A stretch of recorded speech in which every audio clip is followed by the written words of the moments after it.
As Horace Rat drives around his home reserve, the retired Prince Albert police officer hopes getting locals out on patrol will cut down crime. So kape? Rat will oversee a community policing program that, if approved, will employ Pelican Narrows people as safety officers. Armed with only batons, pepper spray, and handcuffs, they'll respond to less serious calls like theft or mischief to free up police resources and connect with locals.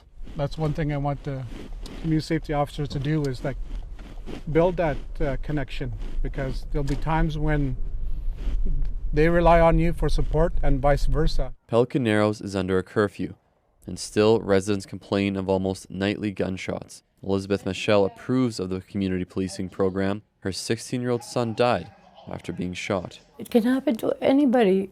Nobody's ever prepared to lose a child. More crime happens here in Saskatchewan's rural north than in any other region of any other Canadian province. For every 100 people, about 68 crimes are committed, according to statistics. The one thing that I really, really want is to end it, to end the violence. Pelican Narrows had a community policing program. That made a difference. But it stopped a couple years later when funding dried up.